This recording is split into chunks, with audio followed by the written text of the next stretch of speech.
Hi, welcome to the second lecture of the Film, Media, and Globalization class. I'm re-recording this from home to fix some of the mistakes that I made in the live lecture yesterday.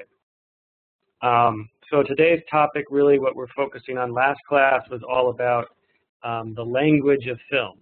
That was last class, the language of film, and we talked about North by Northwest. And in this class, we're going to talk more about media and readers and how we read film. So, and we're going to be thinking of ourselves as readers of film. What do we bring to film? What do we come to film with when we're doing that? Let me put on the PowerPoint slide so you can read it. Hold on.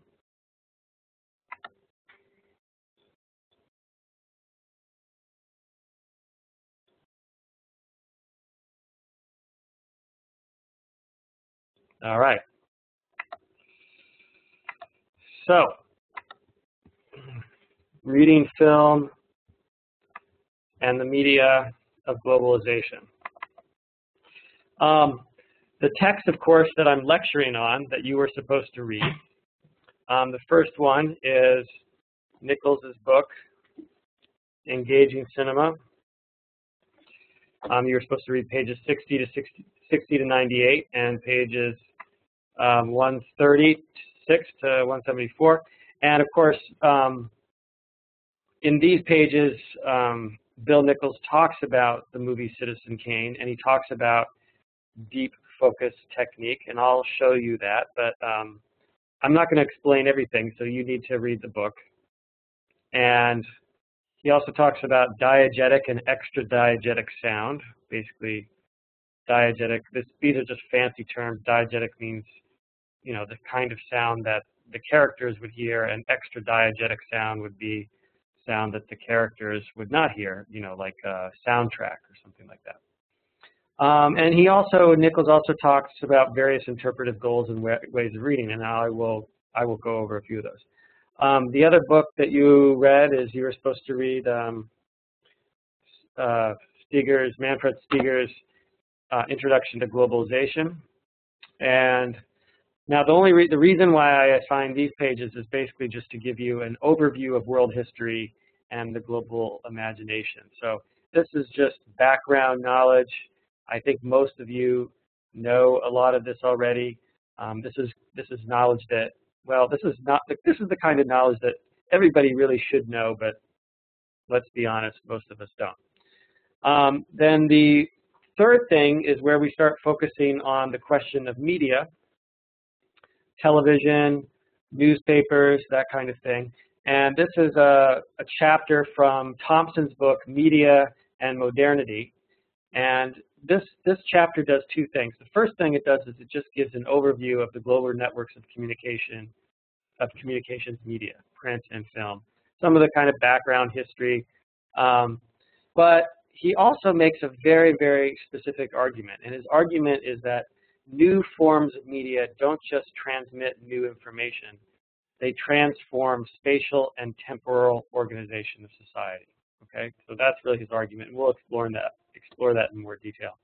And of course, the reason why I'm having you read about some of the history of newspapers and television media is because we're watching a movie about that history. We're watching the movie Citizen Kane, which is a movie that seems to be about a real person, a real man named William Randolph Hearst and the American media industry. And today, you know, if we were making this movie today, I mean, Citizen Kane is a pretty old movie, but if we were making this movie today, we might compare William Randolph Hearst to CNN's owner, Ted Turner, or Fox Television's owner, Rupert Murdoch. You know, we could do that. So basically, that's how all the readings connect. They all fit together. Bill Nichols is talking about Citizen Kane. Then we're going to read Thompson, which is talking about the media, and of course, Citizen Kane is about the media. So that's basically the upshot. Some of the questions that I'd like you to think about some of the basic questions that I'd like you to think about are, who are we when we read a movie? What do we do? Who are we when we think about globalization? What is our relationship to the media today? And think about how movies and globalization are mediated, right? There's something between us and the media, or us and stuff. And then what is our relationship to the history of media? We don't always think about the history of media. We don't always think about our relationship to it, but it's there, whether or not we think about it. So Bill Nichols talks about a lot of different, well, Bill Nichols begins with, he's basically saying, what is our relationship between movies and audience? Is there a relationship between us? And this, I think usually when we think about movies, we think, oh, I just enjoy this. This is just something I enjoy. And a lot of people don't like critics, and they don't like scholars, and they don't like analysis because they say you're taking all the fun out of it. I just enjoy the movie. But of course, this actually begs the question, why do you enjoy it? Why?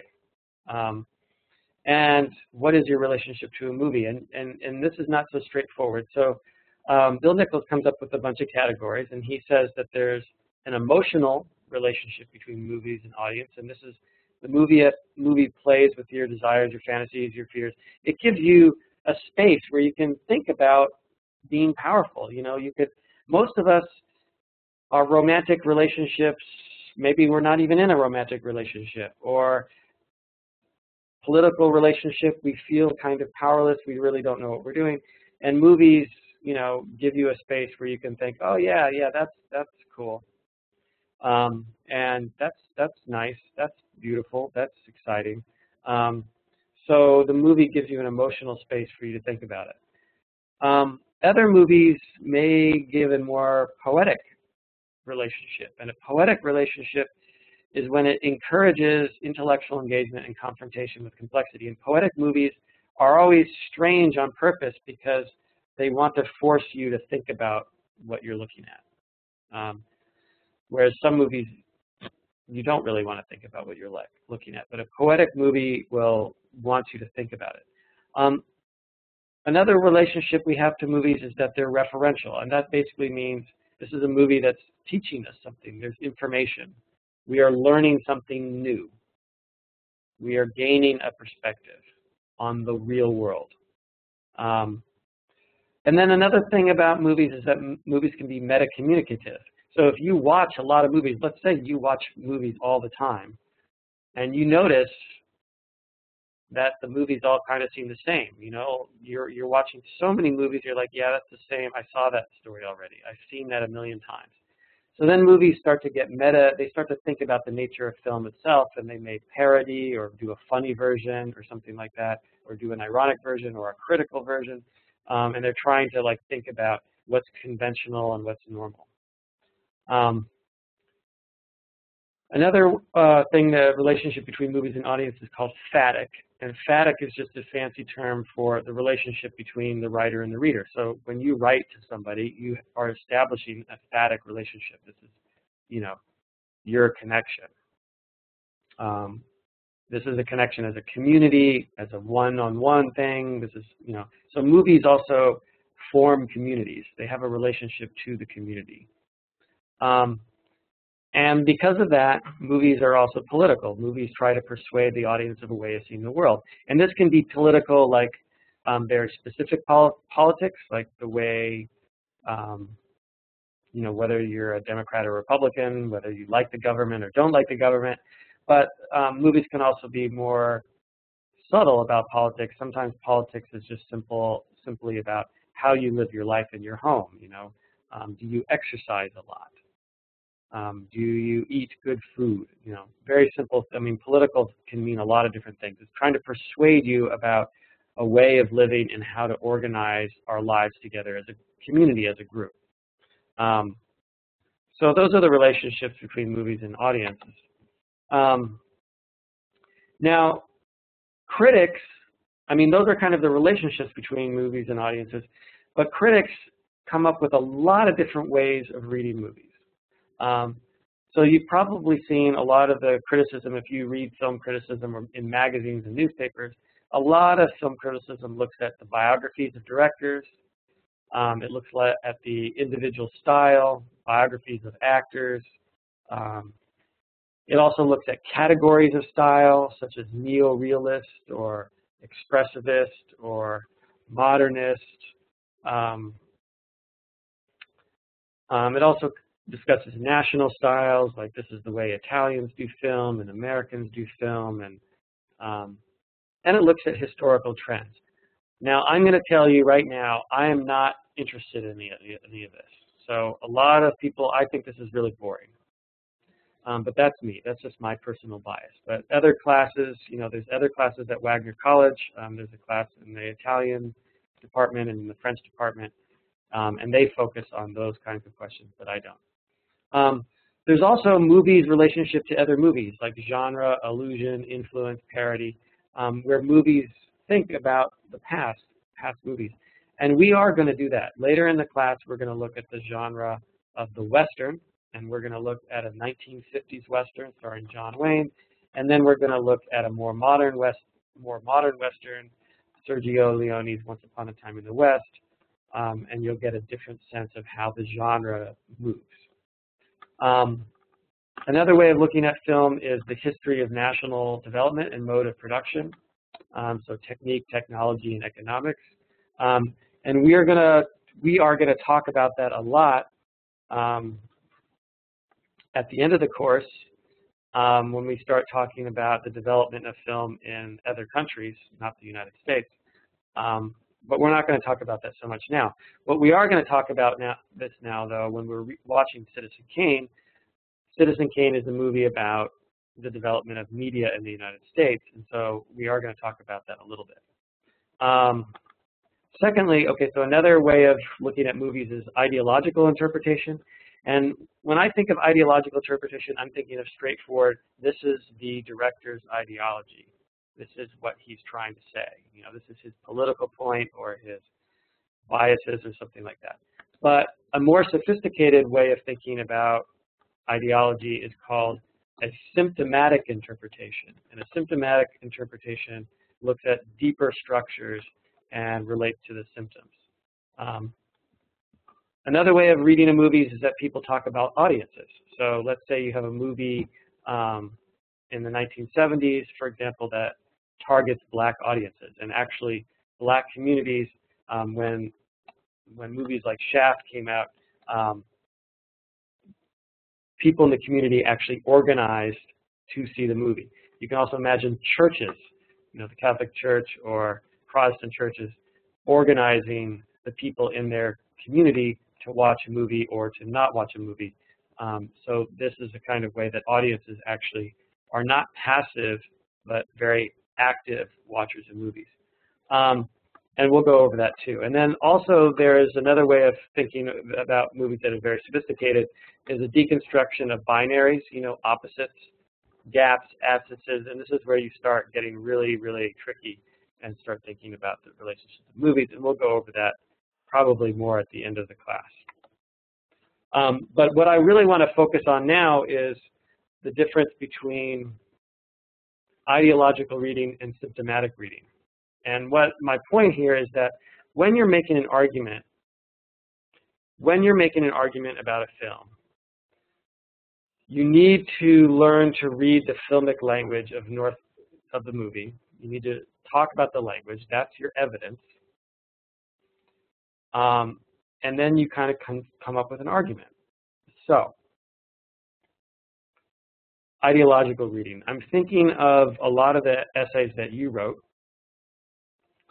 And some of you said that North by Northwest consciously makes an argument for a political view. So some of you said that the movie seemed to be criticizing sexual promiscuity. Some of you said that the movie seems to be criticizing the Cold War. For example, I mean, Thornhill actually says that the Cold War maybe isn't a good thing if it makes people do these. If the Cold War makes people do all these bad things, maybe it's not something we should be fighting. So some of you made that argument.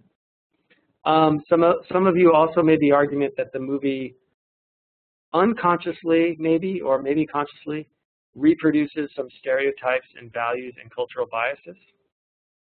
So stereotypes about what it means to be a man, stereotypes about the relationships between men and women, what women are supposed to be like. On the other hand, some of you said that the movie seems to challenge those stereotypes because Eve Kendall is a very aggressive, active woman. She's not passive. There's some other things that the movie does. Another way of doing ideological reading is saying that the movie unconsciously reproduces the contradictory feelings. So this is the ideological contradictions. This is where you kind of criticize. This ideological reading is you would be critical of the movie for unconsciously doing something. So when I say contradictory feelings or ideological contradictions, on a very basic level, we always have ideological conditions. So let me give you one. For example, in the United States, we have the pursuit of happiness, and the idea is that we should be successful and happy. Now, on a Friday, on a weekend, sometimes the contradictory feeling is, well, I would be happy if I hung out with my friends and had fun, but I want to be successful, so I need to work. So that's a contradictory feeling. In the movie North by Northwest, I think one of the contradictory ideas here is that, on the one hand, the movie criticizes the Cold War, right? Says, hey, why can't we all just get along? On the other hand, it seems to assume an American dominance, and it assumes that, the anti-American people are kind of evil looking. So it kind of recreates a lot of the biases about American power, and then criticizes them at the same time and says, "Oh no, we just want to love." So it kind of has a contradictory ideology. Now, what's the difference between an ideological reading and a symptomatic reading? A symptomatic reading shows that the story and the conflicts and the problems faced by the characters are effects of deeper social issues. So you might say that, for example, North by Northwest is a movie that criticizes the Cold War and has this case of mistaken identity. And the deeper social issues are that America in 1959 was not sure of its place in the world, right?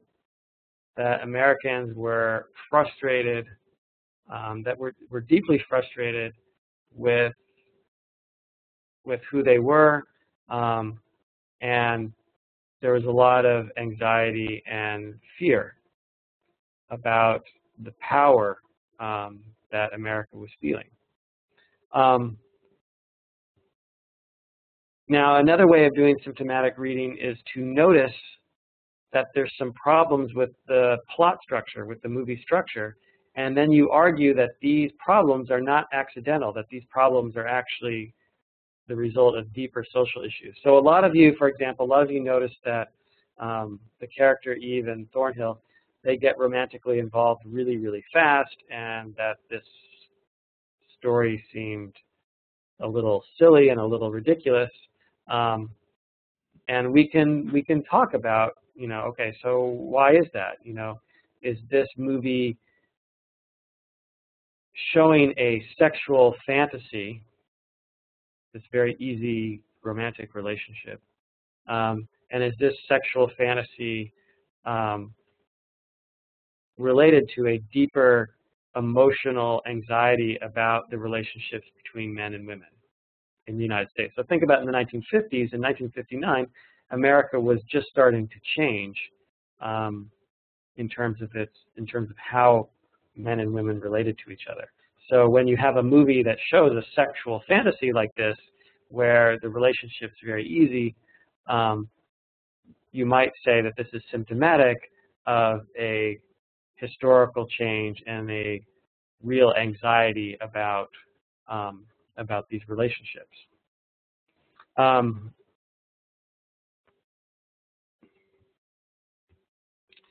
So I want to show you some scenes from the movie. So we can start doing a symptomatic reading. So first one, I want to talk about some of the, this is a little bit of a review. I want to talk about some of the stuff we did before, and I want to talk about this scene here.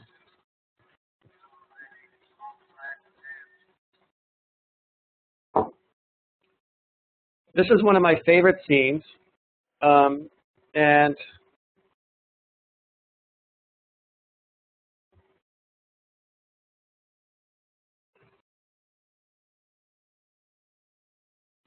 what I like about it is that it's so awkward. It's so strange. So here we have the establishing shot. It's a long shot, and in the audience, we're confused, right? We have no idea what is going on. We know that Thornhill is supposed to meet this guy, Van Dam, and then suddenly we're in the middle of a cornfield, in the middle of nowhere. The bus slowly comes and drops off Thornhill, and it's so slow, right? It's so slow, and it's so long. Okay, now we get a medium shot, so we know that it's Thornhill. He looks over there, and we see the bus go away. Now we have a close-up. He looks left, and we see what he looks at. Back to the close-up. Now he's going to look over there, and we see what he sees. Now he turns around, and we see what he sees. All right, I'm going to pause it for a second. I want you to notice, by the way, that what the camera does. So the character looks in a direction, and then the camera follows his eyes and does what his eyes do. Now think about this. When you think of acting, right? When you think of acting, you think that the actor is playing the character, and he's got the emotions, and he's learned the character. And you've heard actors talk, and the actor's sitting there and going, like, yeah, I spent hours learning this role, and I met poor people, and now I know how poor people feel, or I met single mothers, and now I know how single mothers are, and I know how to act, and it's just coming from my heart, and blah, blah, blah, blah, blah. Okay, maybe. But when directors are making a movie, directors don't always think about that. Hitchcock basically said, yeah, I don't care what you're feeling. I need you to look that way. And now I need you to look that way. Why? Because the camera is going to do that. So I have all the scenes, and I need to show things, and I need to show relationships. Remember, film is this language. So the director says, great, you have emotions. That's wonderful. But I need you to look left.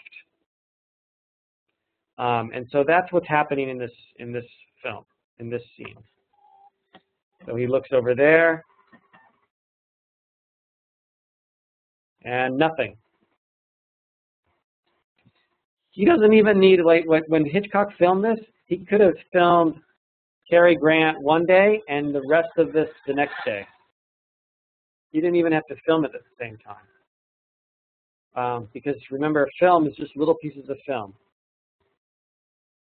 So here we are watching this scene, and nothing is happening. And we are waiting, right? And the camera technique creates this kind of anxious tension that we're feeling. Now he's excited. Look, he's excited.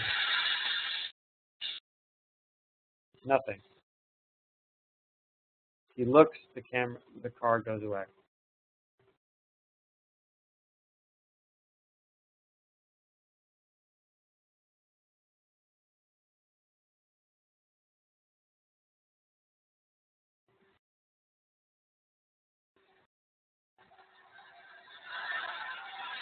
Then the camera pulls back so we can get this funny scene. And Cary Grant is so wonderful because he's trying to be this polished banker, you know, this polished advertising man. He's New York, you know, he's got a very nice suit, and he's trying to look very calm and in control, and he's not, right? This is not where he's supposed to be. So when you think of this movie as a movie, this is a movie about identity. This is a movie about American identity. This is a movie about mistaken identity. And here we have Cary Grant, who has no idea what he is, who he is, what he is doing. He feels so uncomfortable, and we in the audience feel uncomfortable with him. Okay, so here we have classic point of view shots, and then we get this, right? Then we get this, the camera pulls back into an establishing shot, except it's not an establishing shot anymore. It's just a medium shot that looks ridiculous. These two men standing on opposite sides of the road. It's a wonderful shot.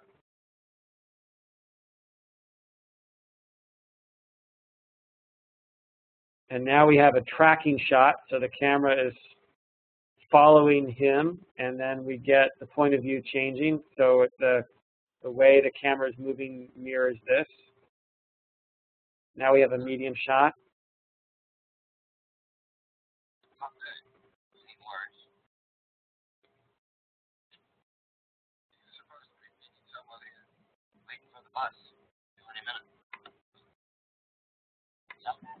Okay, so after that scene comes the famous airplane scene. But in my view, I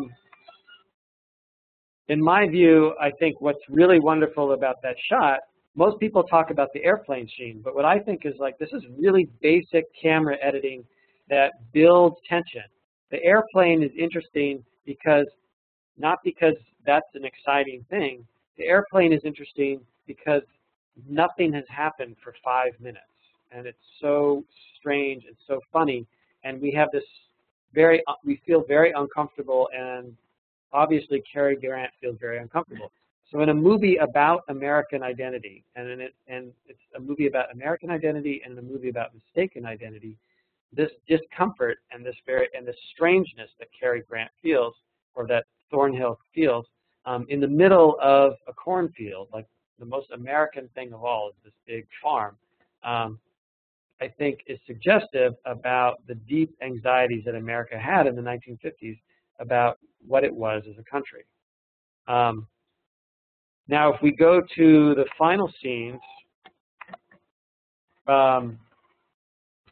finally we have, at the very end, we have Cary Grant, we have Thornhill and Eve Kendall running away, and they're running across the monument. And of course, the monument is to the great presidents of the United States. So there we have George Washington, Jefferson, Abraham Lincoln, and Roosevelt, the great presidents. And then we have them climbing over the rocks.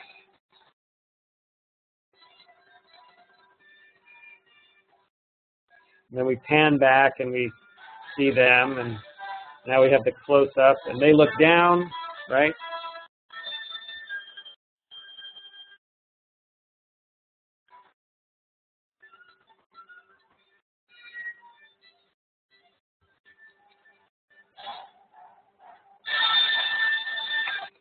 Now, if we think of this as a metaphor, you know, our characters are having a big fight scene, and they're climbing over the monuments of American power, American democracy, and all of that. And of course, when we get to, right? So the metaphor here is that suddenly this monument to American power is a dangerous, strange place.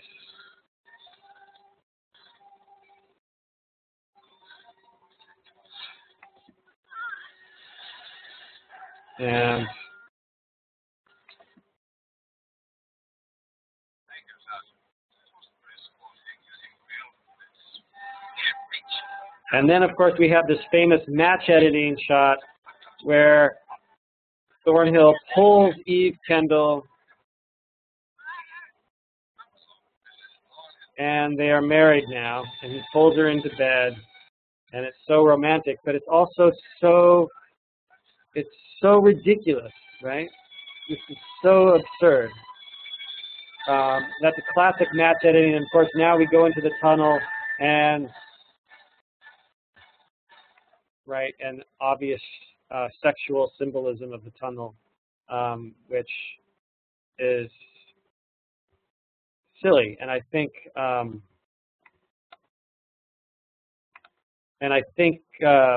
you know, when you're thinking about Hitchcock's movie, he means it to be funny. So he means you to think, he means you to laugh at it. You know, he's not taking this seriously.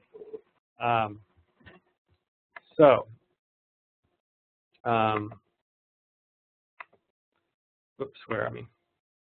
So that's kind of when we're doing a reading of North by Northwest, what I'm doing is I'm making an argument about how the movie is symptomatic of the deeper problems in American society, and I'm talking about very specific filmic techniques, what he does with the editing and the scene to make my argument about that. But let's think about this movie globally, okay? How is this a movie about globalization? Well, it's definitely about a movie about America's power in the world.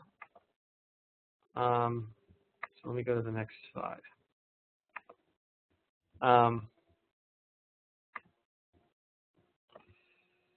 And let's move to Thompson's argument. I want to come back to North by Northwest in a second, but let's think about Thompson's argument. So Thompson says that the media in the world is dominated by a few American and European multinational companies. So, and he talks about this, like it's not just that his argument. Notice his argument is not just that the United States and European dominates the world. He actually says that it's a few companies in these countries that control everything. And so in the 1960s, there was posed this thesis of cultural imperialism, which suggests that America spreads its values, egoistic consumerism, and its propaganda to other countries. And of course, you know, America does do that. And so Thompson says, is it that simple? Is that it? Because that seems a little simple.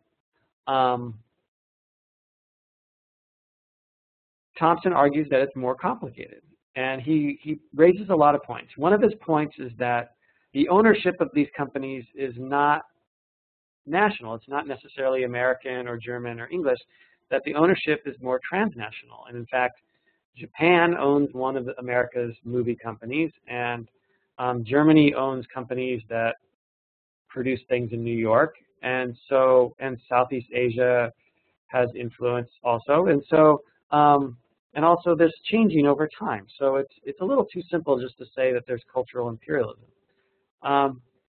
Second, Thompson argues that the way media is read and received is not passive.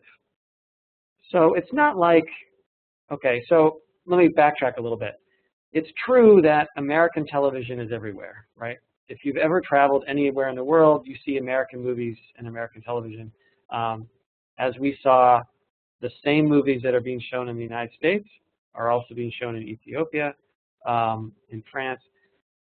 But just because we're showing American movies and television, it's not the case, Thompson argues, it's not the case that people in these countries just watch them and say, yes, America is great and we want to be that. That's not what happens. So he's saying that there's an active critical reading that goes on in other countries when they're watching American shows. And his theory is that when people in other countries watch American movies or watch European movies, what happens is a self-distancing. And what this means is that it's not that people say, yes, I want to be American. What happens is they watch the American media, and instead of adopting it, they interpret, adapt, and use that space as an imaginative space to think differently. In other words, when other countries watch movies about America, it's almost like the way Americans watch movies about outer space and space aliens. It might as well be a different planet. Nobody says, that's what I want my life to be like. Rather, they just think, huh, what if life were like that? That's interesting. Huh. And they use it as a space to think about the way they do live. Okay. Now, I have some problems with Thompson's argument. One, I think Thompson's argument ignores a lot of the non-Western forms of culture, media, and economy that go on all the time, and not only go on in other places, but they even go on right here. I also think Thompson ignores the role of traditional forms of culture within the modern forms, for example, the church on TV, and not only the church on TV, but also the TV inside the church. So there's a way that older forms of culture are still powerful and have a relationship, a very strong relationship, to the newer forms of culture. So I disagree with his thesis that the world just becomes modern and then the old things go away. There's just a shifting and a new relationship. I also am thinking like he ignores the money question. So yes, he's right that when people are reading movies, when they're watching movies and television, they are not passive watchers. But he's forgetting the whole question of profits and money and infrastructure and the location of culture and what it does when, you know, the United States is able to sell so much stuff. And you want to think about it. Most people don't really notice this, but the United States' #1 export is culture. Movies, television, video games, pornography, stuff like that. That's what we sell. That's our biggest export. And we make a lot of money from that. And guess what? Countries like Costa Rica in Latin America and a lot of the countries in Africa, they're not making money from these things because the United States pretty much dominates the market. So there's an economic point that Thompson forgets to talk about. Also, another thing that, and this is I think pretty interesting. Thompson has this whole point about self-distancing, where he talks about how people in other countries, when they watch American movies, practice self-distancing. I mean, they basically think about themselves from another person's point of view, from the American point of view or the European point of view or the Brazilian point of view, because Brazil exports a lot of soap operas. What Thompson fails to observe is that while other countries regularly practice self-distancing when they watch American, European, and Latin American media, people in the United States are unique because they don't regularly practice that. Most Americans do not, I mean, 99.9% of Americans are not watching foreign films and foreign television regularly. And this is a little sad. It means that we aren't engaged in the same kind of international conversation that everyone else on the planet is engaged in. Now, how does that relate to Hitchcock's North by Northwest? Now, a lot of us were thinking about this when we were thinking, how might our classmates in Ethiopia look at North by Northwest? Do they see, I mean, because we have, North by Northwest has so many powerful American symbols. Mount Rushmore with the president's heads on them, the United Nations building, New York, Chicago, a cornfield. All of these have meaning for Americans, but how do people outside of the United States see these symbols? And what I wanted you to do is I said, well, let me think about it this way. What if we looked at it from a global perspective? So let's interpret North by Northwest globally. Do we think this is an example of cultural imperialism, where the movie is spreading American values of anti-political individualism, sexual promiscuity, etc.? No, I don't think so. Maybe. Or do we look at North by Northwest as an ironic critique of American values, imagining alternatives? What do we think of the symbolism of the United Nations, cornfields, and Mount Rushmore? Does this have anything to do with Americanness? Are non-American audiences laughing at the movie, not laughing alongside it? Like they just look at this and say, "Oh, this is funny and stupid," just like America. No, I don't think that's happening. But I actually, in my view, none of these are what's going on. But something I want you to think about: what if we just instead imagine a different movie? Let's call it South by Southeast, made in the Oromia region of Ethiopia. We have a classic case of mistaken identity in the Oromia region of Ethiopia. What would that story be about? What do we know about the politics and the history of Ethiopia? What symbolism would it use? For example, the African Union headquarters, the Hilton Hotel. So like North by Northwest, you had the United Nations, cornfields, and Mount Rushmore. Maybe in the South by Southeast, you'd have the African Union headquarters, the Hilton Hotel, coffee and chat farms, the walled city of Harar, ancient churches in Lalibela, caves in the Bali National Forest. So by the way, that's the headquarters. That's what the headquarters of the African Union looks like, the ECA building in Addis Ababa. I took this picture, by the way. This is a photograph that I took when I was there. And you can imagine Thornhill running down the steps. Here's the Hilton Hotel, which is featured in the American movie Shaft in Africa, by the way. It's a very nice hotel, and there's a very nice swimming pool that you can see there. It's heated, it's naturally heated, very expensive. Here's in the mountain farms with coffee, chat, and teff. And it's beautiful, right? It's really beautiful farms. Beautiful land.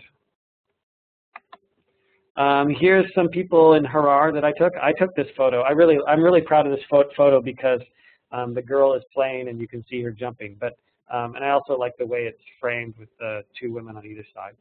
So this is just a scene of Muslim women in Harar, and I'm guessing that you've never seen an image like this because the American media doesn't usually show pictures of Ethiopia that look like this. But this is what it is. Here, okay, I did not take this photo. This is a photo I just stole from the internet. But this is the famous St. George Church in Lalibela. This is thousands of years old. It's very old, and they carved the church out of the rock. And this is the Orthodox Church. Here's the cave in Bali, in the Bali National Forest. Very big cave, very famous cave. So when you think about the cinematic images, you think, North by Northwest is a movie about symbols and images. What do the American images, or what do the images I just showed you, what do the images of Ethiopia I just showed you, what do those images mean to Ethiopians when they see them? And what would they mean to Americans? Maybe nothing. Although I can tell you a lot of Africans would know what the African Union means. And they would have ideas and biases about some of these things.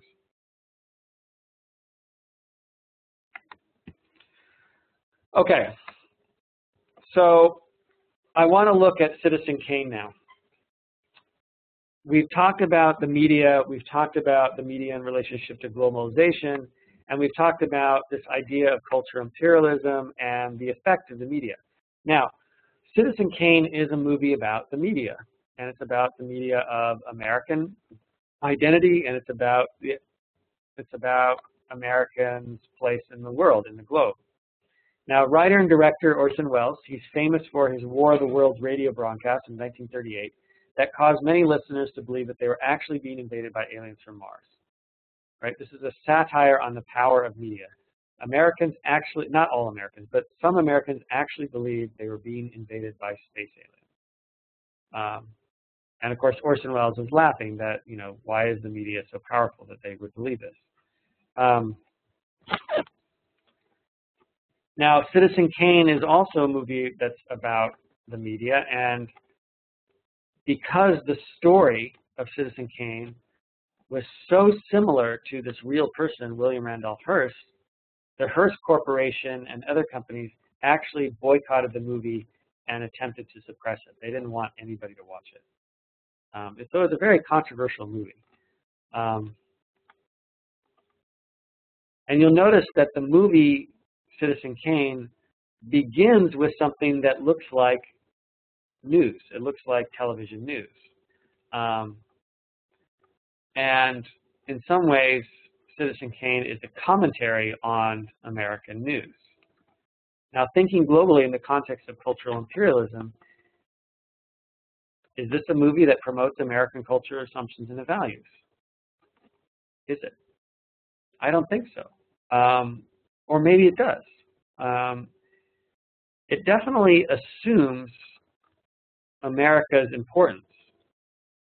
It assumes the power of American media. But on the other hand, the movie is pretty dark. You know, the story is not a happy story, and it seems to question a lot of the things that Citizen Kane does. It even questions his citizenship, or what it means to be a citizen. Now, the way the movie questions that, the way the movie puts American values, American culture in question, is by the language of film. And so for Citizen Kane, one of the things that he does is he has something called the deep focus technique. Now, the deep focus technique is a juxtaposition of foreground and background to emphasize the relation. So you have, you know, a contrast between the foreground and the background. You may have a causality between the background and the foreground. It may kind of create a metaphorical relationship or a certain perspective. Also, what Citizen Kane does, I think you should really pay attention to, is the very strange camera angles. The camera, it's not like Hitchcock's movie at all. The camera is in a totally different place. So look at where the camera is looking. It kind of, sometimes the camera is really low and is looking up. What does that mean? Why is it doing that? How do you interpret that? So, how do we read this movie ideologically? How do we read it symptomatically? What techniques, shots, scene, editing do we notice? And are these things evidence for our ideological symptomatic reading? I'm going to play a scene for it now for you.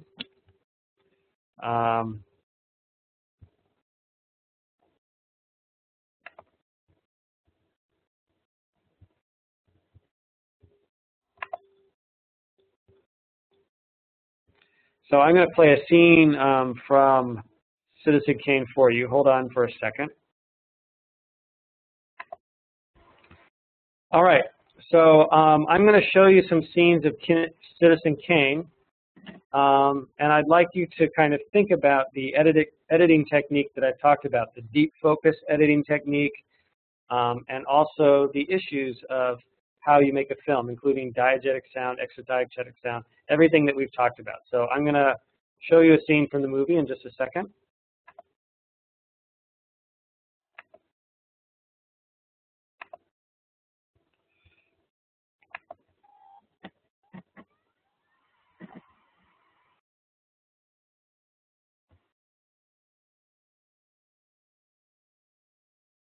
So this is the very beginning. So already we have this no trespassing sign that kind of suggests something. We have this ominous music. Now this is when we talk about extra diegetic sound, this is the ominous music is the sound, and the sound, of course, is supposed to communicate a certain meaning.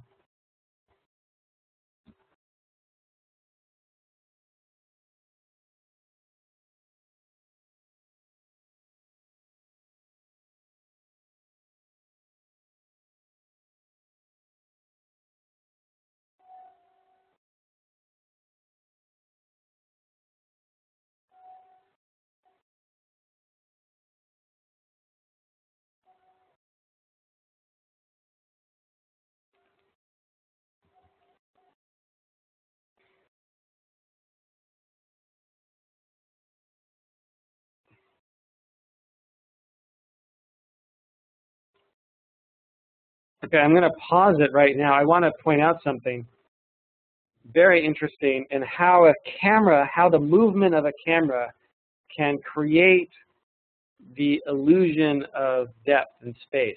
Because that house that you're looking at right now is not a real house, it was a drawing. An artist actually drew a painting or painted a picture. And the camera is just focusing on the picture in different ways and moving around the picture. And it seems like it has depth. It seems like this is three-dimensional space, but actually it's just a picture.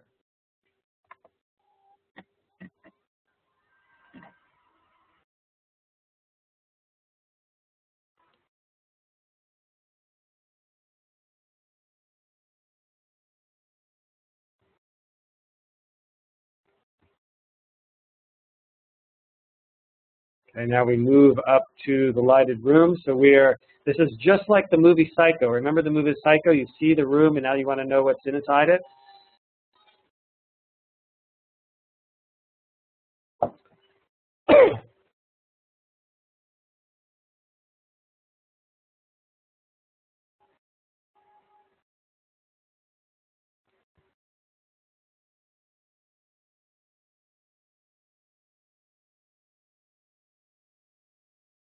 So he's holding the ball. Rosebud. He drops it.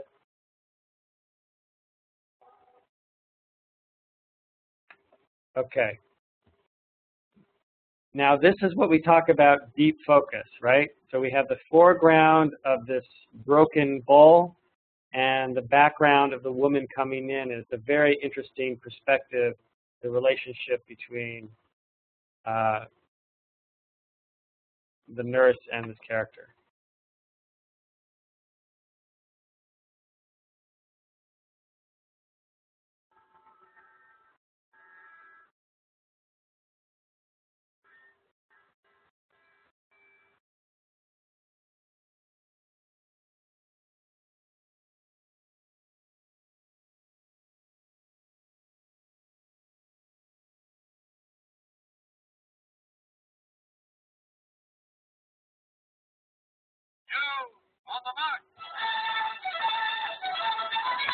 Okay, now, of course, this is a movie about somebody who was a newspaper guy, and so we immediately show this news. And of course, Orson Welles made this movie, he created this to look like the way a normal news thing would happen. So, and by the way, when he made this, some of the footage, some of the stuff is images that he took. Now, this is classic montage. When you want to talk about a montage, this is montage. It's lots of little images put together. Some of the images, some of the pictures are pictures that Orson Welles actually took, and some of the images that you're seeing are things that Orson Welles just stole from other movies that already existed.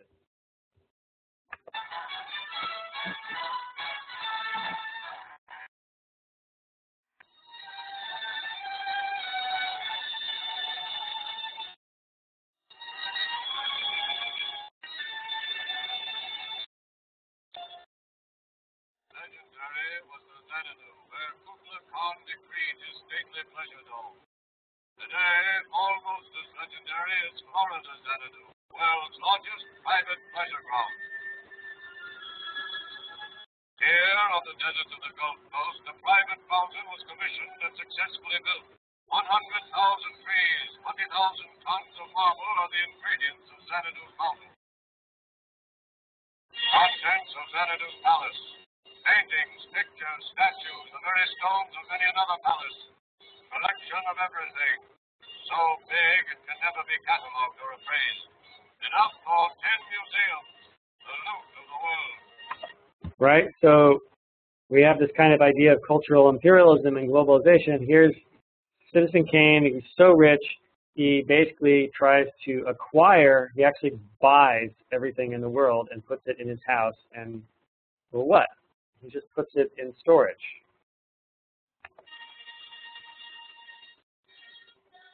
Xanadu's livestock, the fowl of the air, the fish of the sea, the beast of the field and jungle, zoo of each, the biggest private zoo since Noah. Like So he's like he thinks he's Noah's Ark. the pharaoh, Xanadu's landlord leaves many stones to mark his grave. Since the pyramid, Xanadu is the costliest monument a man has built to himself.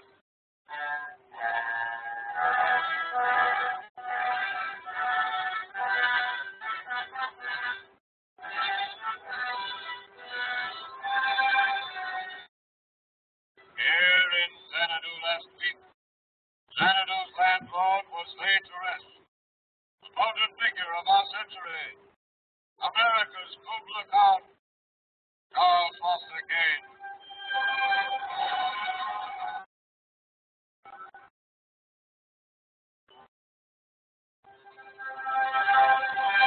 Now look, here's an example of There's an example of American cultural imperialism right now, where, you know, they actually think this American guy, he owns a lot of newspapers, he dies, and the whole world, it's their #1 headline the whole world cares about. Now, I think, like, if the owner of newspapers in another country died, I somehow doubt that Americans would care.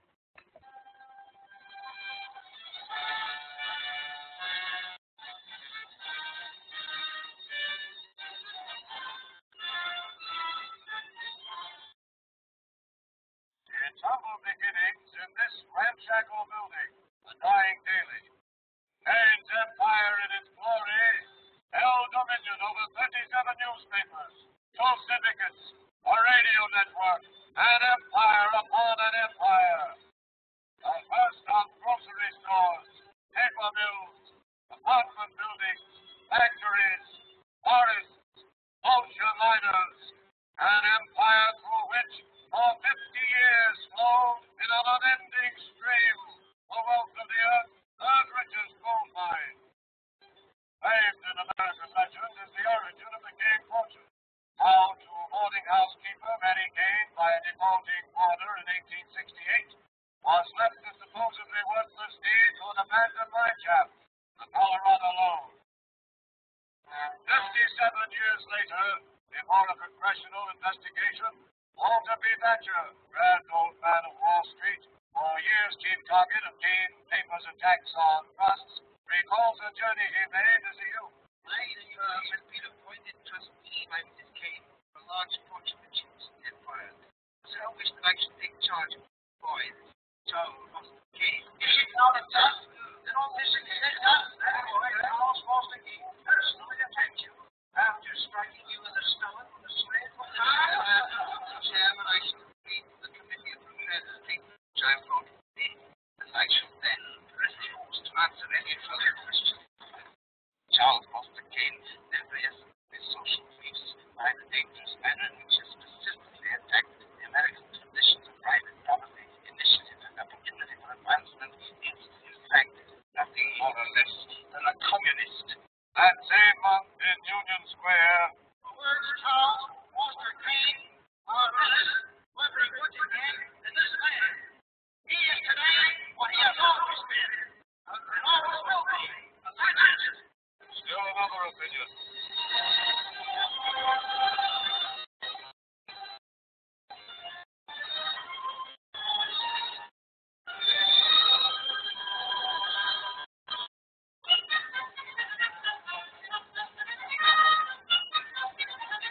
Kane urged his country's entry into one war, opposed participation in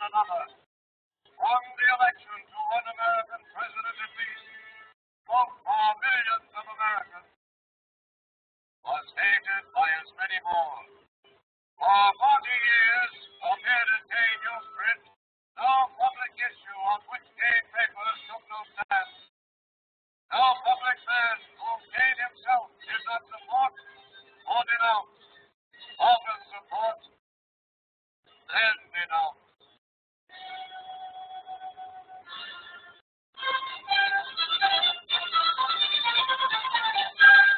Twice married, twice divorced. First to a president's niece, Emily Norton, who left him in 1916.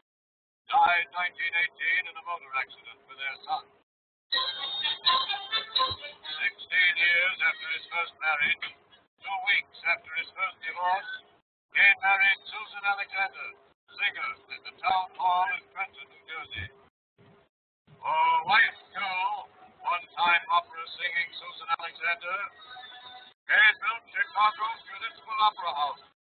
Cost $3 million.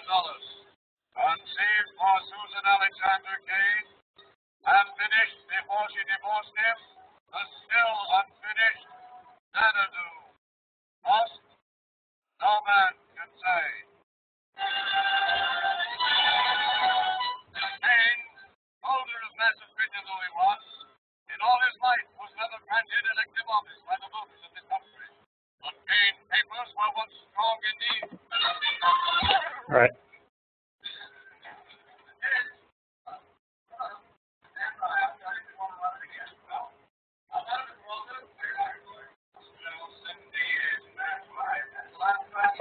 Okay, so we get that newsreel of Kane's life, and then it stops, and then you have this scene of people who just watched what you watched, and then they're asking the question, is that all there is, right? So if we're thinking about American cultural imperialism, the media news that we just saw might be an example of American imperialism, but then the movie doesn't, that's not where the movie stops, that's where the movie starts. And then you have these guys asking, well, who is Citizen Kane really? Who really is Charles Foster Kane? And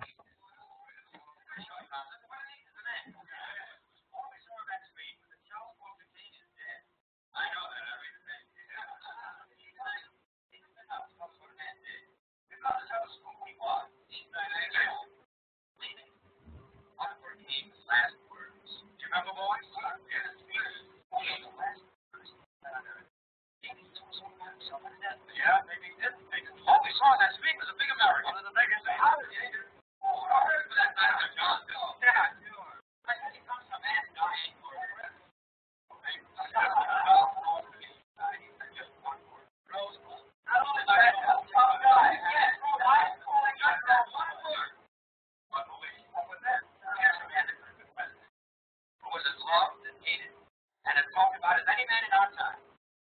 okay, so basically you have all these reporters and journalists who they want to find out what rosebud means. So what does rosebud mean?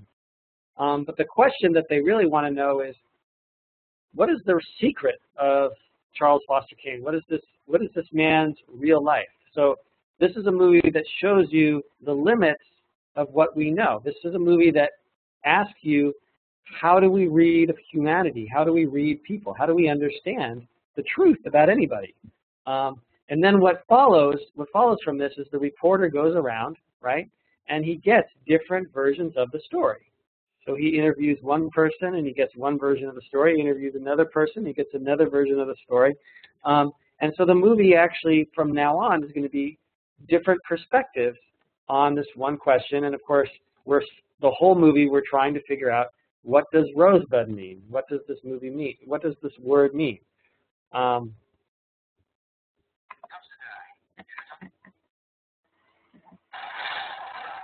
So we got this.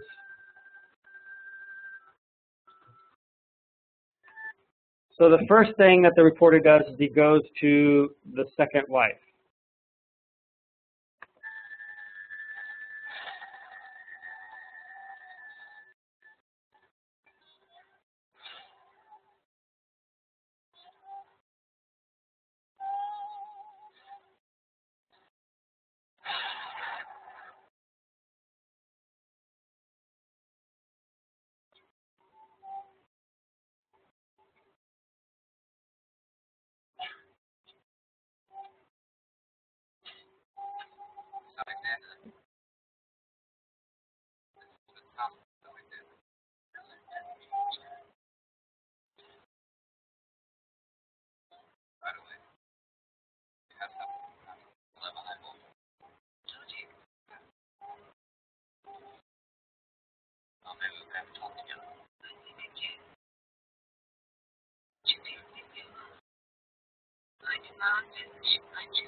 Okay.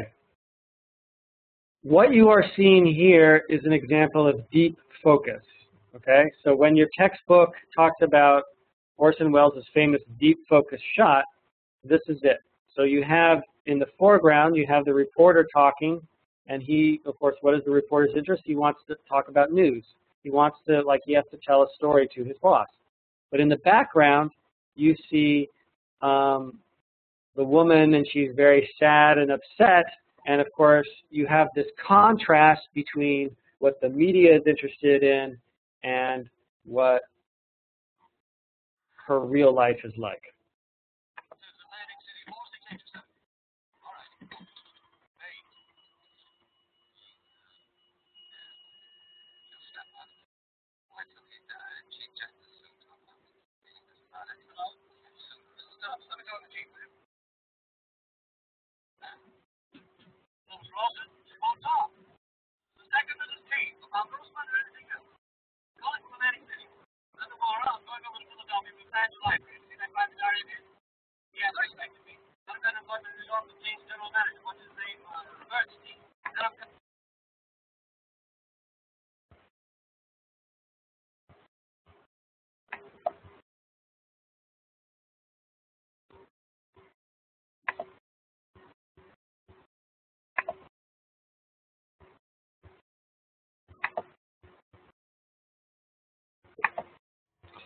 Okay. So the questions I want to ask you is, how do we read this movie ideologically?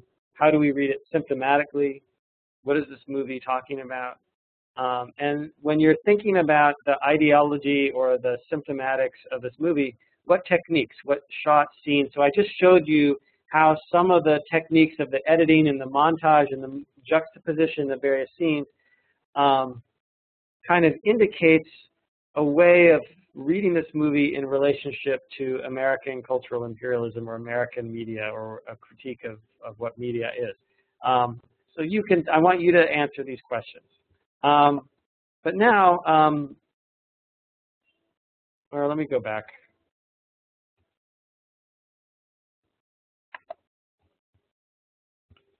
Right? So those are the questions I want you to think about. Those are the questions that I want you to write about in your paper.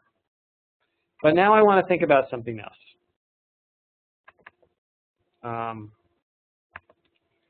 Just for fun, Bruno Mars' Lazy Song video. Now, I want to explain why I'm showing you this. Both Hitchcock and Welles both have very different styles, but both use a lot of editing and sophisticated camera technique. Now, as your teacher, my argument so far has been that editing, camera shots, these are the basic language of film. The way you tell a story is you put pieces of film together. You have long shots, close-up shots, deep focus. You have pans, you have zooms. You move the camera around.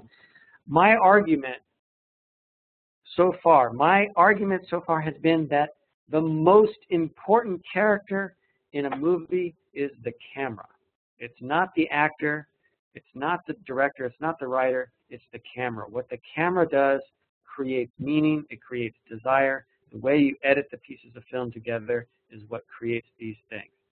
So, in the song by Bruno Mars, Lazy Song, it's interesting because there is no editing. He's using a laptop computer to basically film this show. So let me show you what I'm seeing, and then we can talk about it. This is just for fun, but I want us to start thinking about how we can talk about movies. And I think looking at something so simple as this video, I think you can learn a lot from it.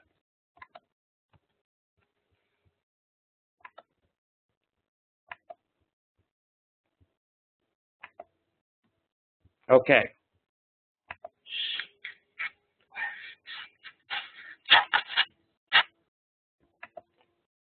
Now, I'm stopping the video, but just there, did you notice that the way his hands were in the screen, this is like a movie guy's hands, right? And what you're imagining that you're looking at is that he is home in his room in front of his computer using the camera on his computer, and he's going to sing a song about how he doesn't want to do anything. And suddenly, here, let me go back. Look, there's nothing there, right? And suddenly, all of these monkeys. Today I don't feel like doing anything. I just wanna lay in my bed. Don't feel like picking up my phone to leave a message at the tone. Today I swear I'm not doing anything.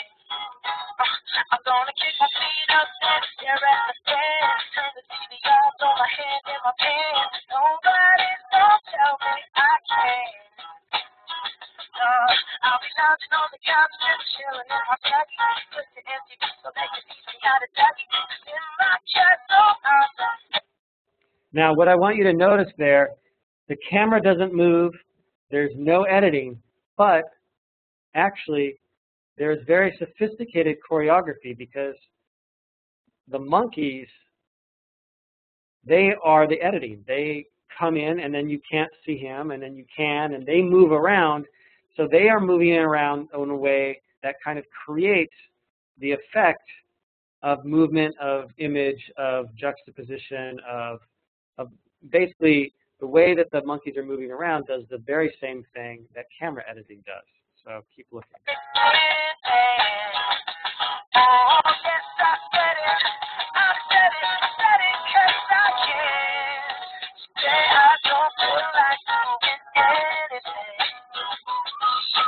I just wanna lay in my bed. Don't feel like picking up my phone. Leave a message at the tone. Today I swear I'm not doing anything. Nothing at all. Nothing at all. Tomorrow I'll wake up and see how to really. So did you see there the way his hands create editing, even though actually there was no editing? Nice girl, have some really nice sex. And she's gonna scream out, this is great. And this is great. Yeah, I might mess around and get my college degree. I bet my old man will be so proud of me.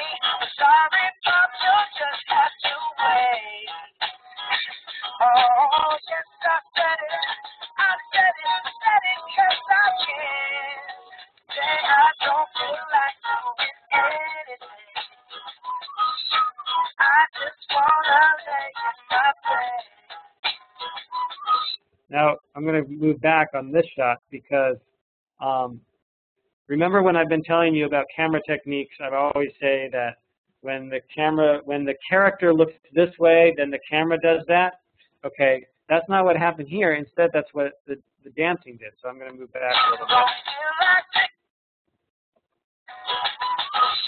So it's not he's not making the camera do something, he's making the monkey do something. So he does something and then the monkey just follows suit. Let me go back. So he points and then the monkey falls down.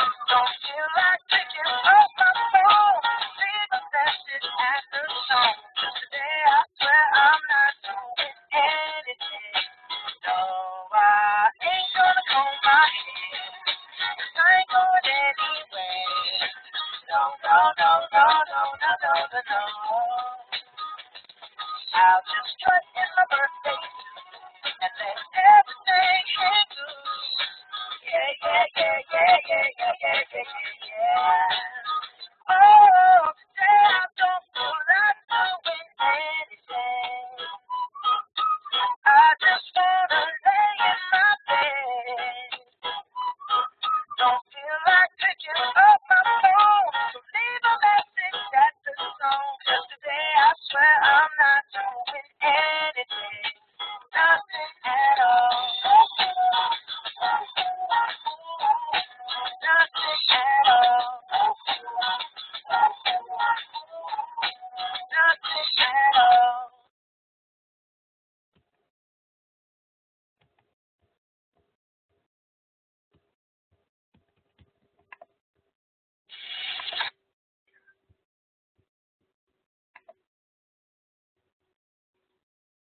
Okay, so the reason I actually really like this song, but the reason why I think this song is so cool is because the movie, there's no camera editing, there's only one shot, but the way he moves around mimics a lot of the ways that the camera does things. You know, it mimics editing and zoom and close-ups and faraway shots and juxtapositions.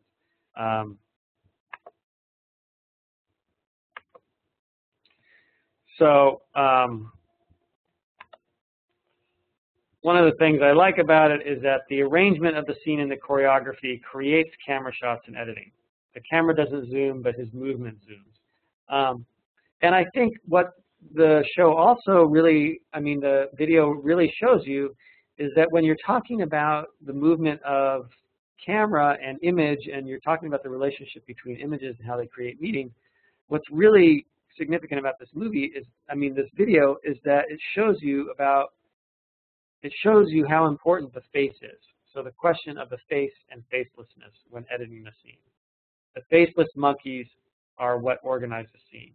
Its cuts, its frame, its perspective. It's the relationship between face, Bruno Mars's face, and the facelessness of the monkeys, and the kind of holes in that facelessness, in that face and that facelessness. That's how the scene is organized. That's how everything is going on. It's the relationship between the face and the non-face. So when you're thinking about how a movie makes meaning, it's always important to look at whose face are you looking at? When do you see the face? What is the face's relationship to other faces, or to faces that you can't see, or to non-faces? So that sounds really simple, but it's actually, you can do a lot with that. And I think one of the reasons why I wanted to show you Bruno Mars's song is because I wanted to show you that you don't need really expensive special effects. Like, this is something that he did.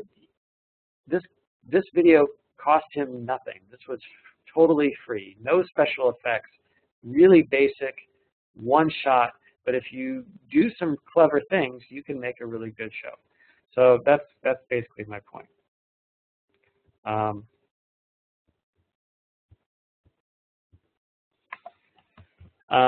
Anyway, I just thought that would be a fun way to end the class, and get you thinking about editing and how you talk about what you're seeing. So that's all for today, and yeah, I hope you have a really good day, and I'll see you later. Bye-bye.